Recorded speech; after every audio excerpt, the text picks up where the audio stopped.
하나님 말씀 다니엘서 5장 17절에서 31절까지 말씀입니다. 구약성경 다니엘 5장 17절에서 31절까지의 말씀입니다. 제가 가지고 있는 성경은 구약성경 1241쪽 어간에 있습니다. 다니엘 5장 17절에서 마지막 31절 말씀까지를 우리가 한 절씩 교독하도록 하겠습니다. 다니엘이 왕에게 대답하여 이르되 왕의 예물은 왕이 친히 가지시며 왕의 상급은 다른 사람에게 주옵소서.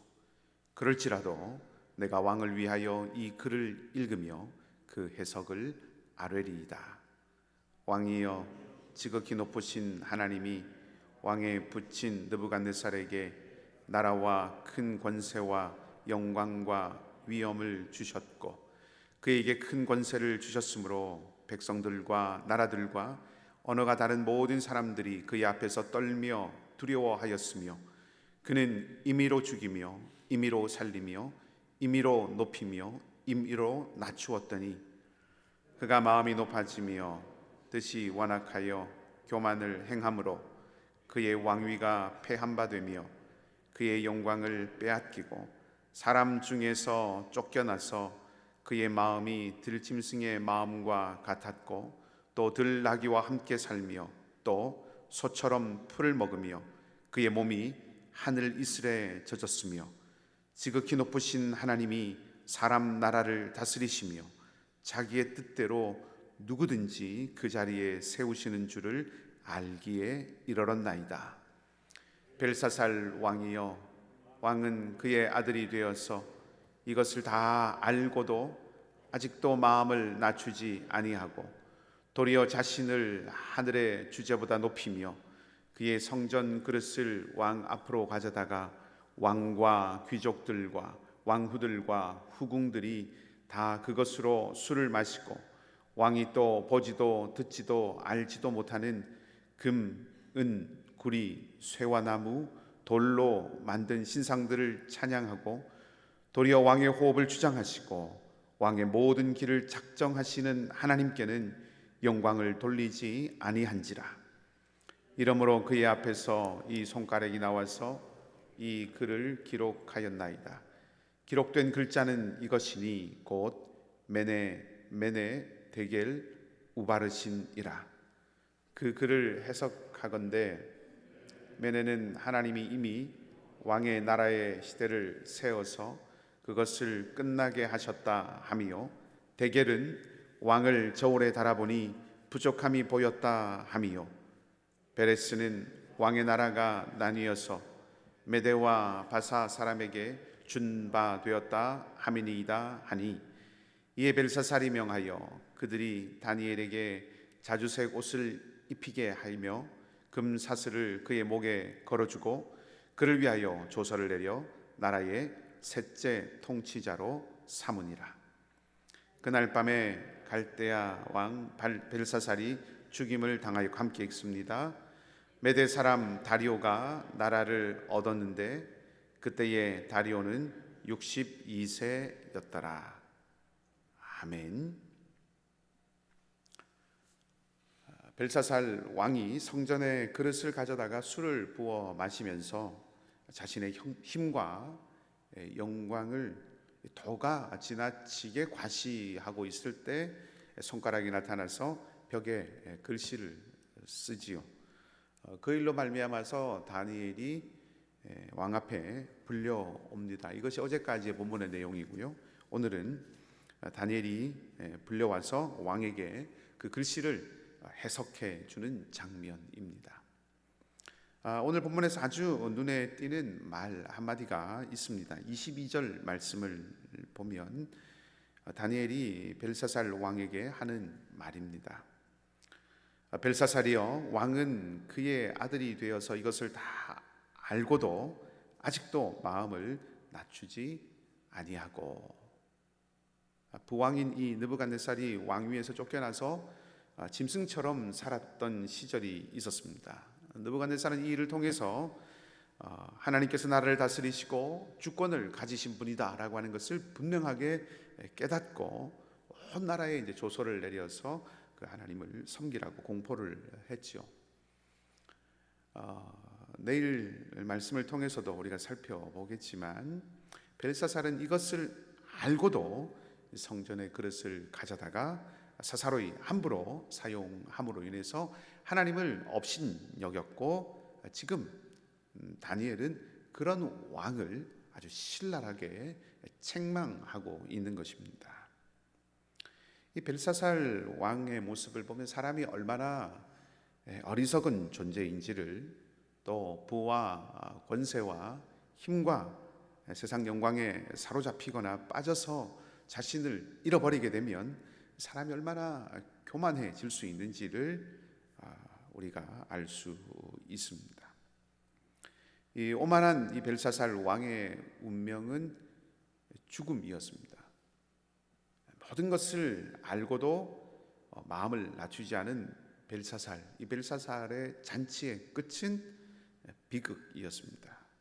모든 것을 알고도 자신을 낮추지 않았기 때문에 느부갓네살에게 너부갓네살에게는 허락되었던 그 기회, 왕위를 다시 복권할 그런 기회조차 이 벨사살에게는 주어지지 않았습니다.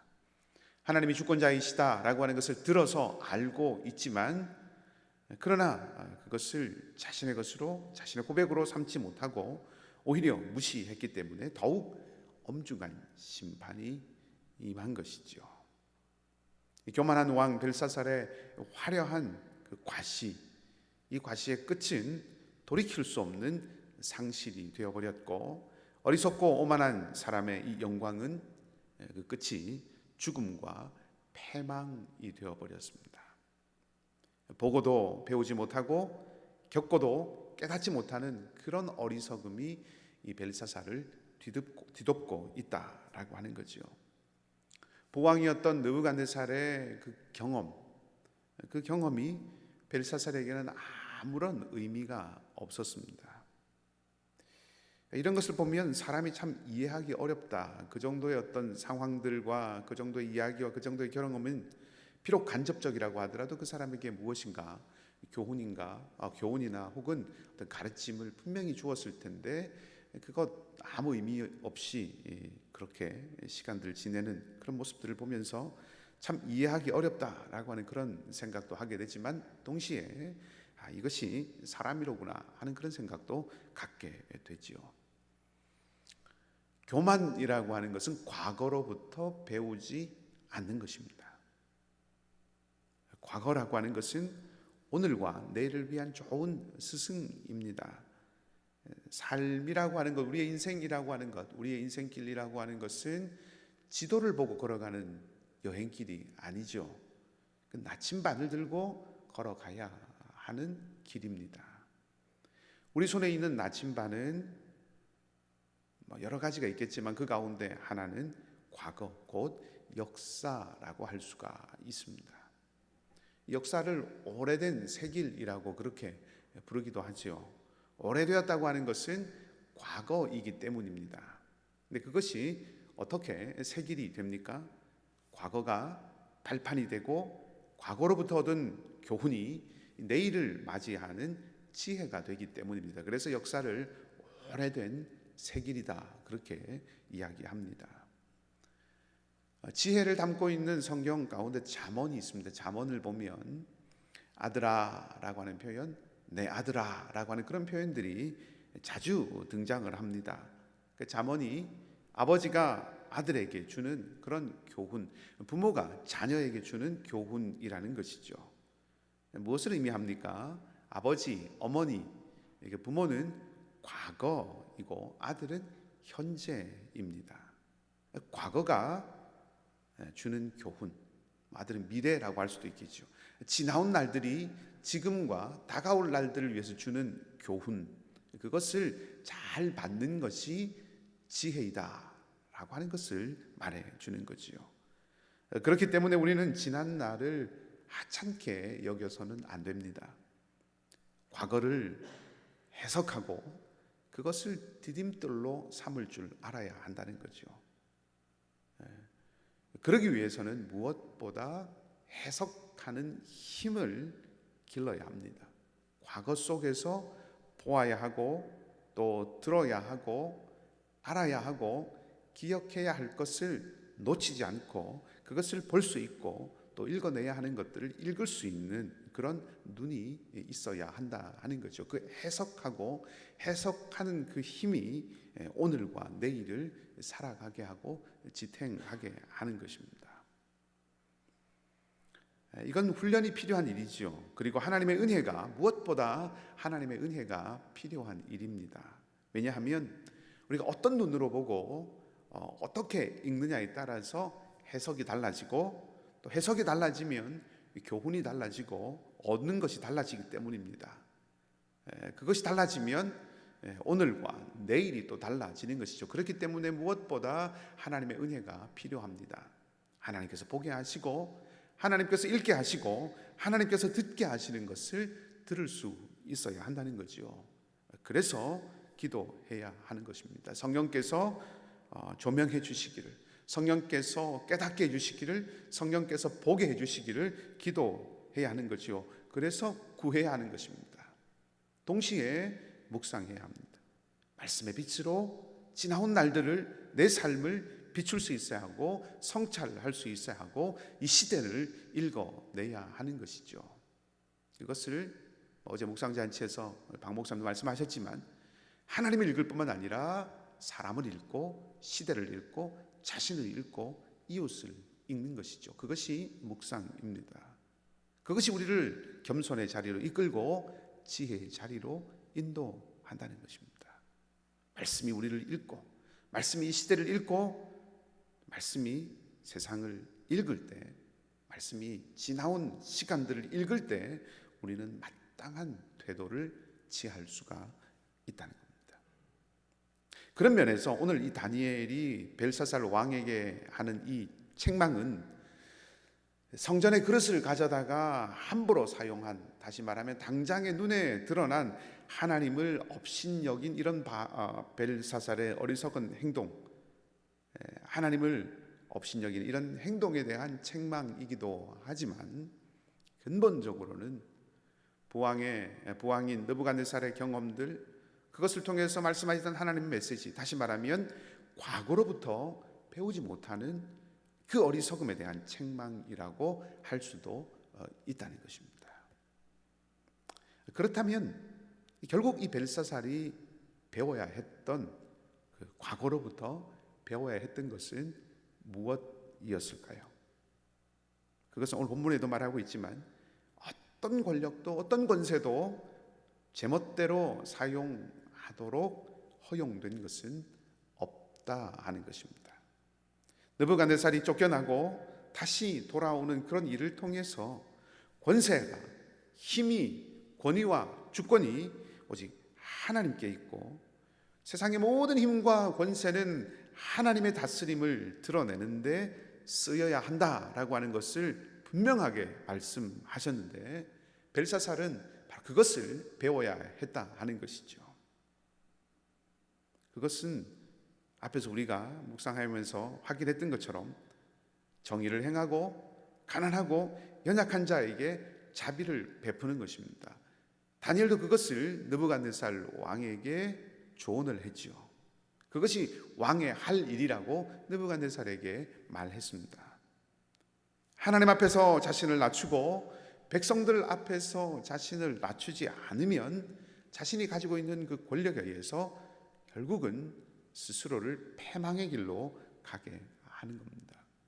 느부갓네살을 통해서, 오늘 벨사살을 통해서 다니엘서는 그것을 우리에게 분명하게 보여주고 있습니다. 이것은 권세에 대한 것만 아니죠. 힘에 대한 것만 아닙니다. 모든 것이 다 그렇습니다. 하나님 앞에서 낮추고 사람들 앞에서 낮추어서 섬김의 통로가 되게 할 때에야 힘과 권세와 권위와 소유와 건강과 관계와 은사와 이 모든 것들이 다 제대로 쓰여서 합당한 열매를 얻게 되는 것이죠. 자신의 힘과 영광에 취하여서 겸손히 과거로부터 배우지 않은 이 벨사살은 패망하여서 사라집니다. 그 밤에, 잔치를 열었던 그 밤에 벨사살은 죽음의 자리, 영원한 멸망의 자리로 떨어지게 됩니다. 그렇게 자신의 힘과 영광에 취하여서 겸손하게 과거로부터 배우지 않았던 이 벨사살은 패망하여서 사라지지만, 우리가 계속 살펴보듯이 겸손히 하나님을 의지한 다니엘은 오랫동안 장구합니다. 세상 위에 높아지고 군림하려고 했던 그 제국은 멸망했지만 낮아지고 섬기고 자기를 내어주신 주님께서 가져오신 하나님의 나라는 영원한 것입니다. 우리는 바로 이 영원한 나라의 백성입니다. 오늘 하나님 앞에서 우리 자신을 더욱 낮추고 사람들 앞에서 겸손히 섬기고 자기를 내어주는 주님의 길을 따르는 하루가 되기를 바랍니다. 그리고 여러분의 삶 가운데서, 우리 모두의 삶 가운데서 하나님을 높이는 놀라운 은혜가 넘치는 복된 하루가 되시기를 주님의 이름으로 간절히 축복합니다. 하나님, 우리가 오늘 지난 날로부터 아무런 교훈도 얻지 못하고 도리어 오만해진 벨사살의 몰락을 보았고, 하나님의 영을 소유하여 세상의 부귀와 영화가 아니라 하나님의 뜻을 분별하고 왕에게조차 나라를 향하여서 도전하는 하나님의 사람을 보았습니다. 제국은 멸망했고 하나님의 나라는 무궁함을 다시 한번 기억합니다. 영원한 하나님 나라의 영원한 백성인 우리를 주님께서 긍휼히 여기시고 은혜를 더하여 주시옵소서. 우리가 살아가는 삶의 자리가 고달프고 힘겹고 물질과 세상의 권세가 왕노릇하기 쉬운 곳이라고 할지라도 하나님, 우리에게 하나님의 영을 부어주셔서 오직 하나님 나라와 의를 구하며 믿음을 버리지 아니하고 하나님 안에 있는 소망을 잃지 않고 살아가게 하여 주시옵소서.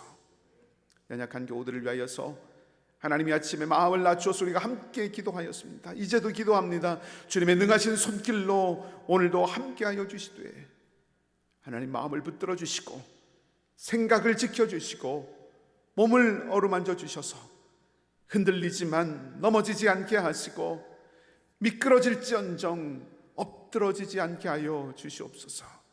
하나님, 특별히 우리 사랑하는 최지수 자매를 붙들어 주시고 붙잡아 주시고 하나님, 주님의 딸에게 생명의 빛을 비추어 주시옵소서. 능하신 주님의 손길로 함께 하여 주셔서 하나님의 살아계심을 아버지의 사랑하는 딸의 삶을 통하여서 우리에게 나타내 보여 주시옵소서. 정연선 집사님, 이면식 집사님, 윤성선 형제님, 그리고 연약한 모든 형제와 자매들을 우리 홍신덕 사모님 주님께서 기억하여 주시고 오늘도 함께 하시고 동행하여 주시옵소서. 삶의 고달픔 가운데, 경제 어려움 가운데 미래를 두고 기도하는 모든 자녀들 가운데 아버지의 삶의 여러 가지 어려움과 도전들 앞에서 주님의 긍휼을 구하는 모든 하나님의 백성들 가운데 주님의 능력의 손으로 오늘도 함께하여 주시옵소서. 우리 선교사님들의 사이의 자리마다 동행하시는 하나님의 능력이 오늘도 나타나게 하시고 방패가 되시는 주님의 은총이 떠나지 않게 하여 주시옵소서. 사랑하는 교우들의 기도의 제목들과 기도의 모든 자리마다 성령께서 임재하여 주시고 친히 오셔서 선한 응답, 하늘의 평안, 미래와 소망이 넘치는 이 아침이 되게 하여 주시옵소서. 우리와 함께 하시고 늘 우리에게 합력하여 선을 이루어 주시는 좋으신 주님 예수 그리스도 이름으로 기도하옵나이다. 아멘. 하늘에 계신 우리 아버지, 아버지의 이름을 거룩하게 하시며 아버지의 나라가 오게 하시며 아버지의 뜻이 하늘에서와 같이 땅에서도 이루어지게 하소서. 오늘 우리에게 일용할 양식을 주시고 우리가 우리에게 잘못한 사람을 용서하여 준 것 같이 우리 죄를 용서하여 주시고 우리를 시험에 빠지지 않게 하시고 악에서 구하소서. 나라와 권능과 영광이 영원히 아버지의 것입니다. 아멘. 자유롭게 기도하시고요. 오늘도 하나님만을 소망으로 붙들고 살아가는 복된 여러분의 삶 오늘 하루의 삶이 되시기를 다시 한번 주님의 이름으로 축복합니다.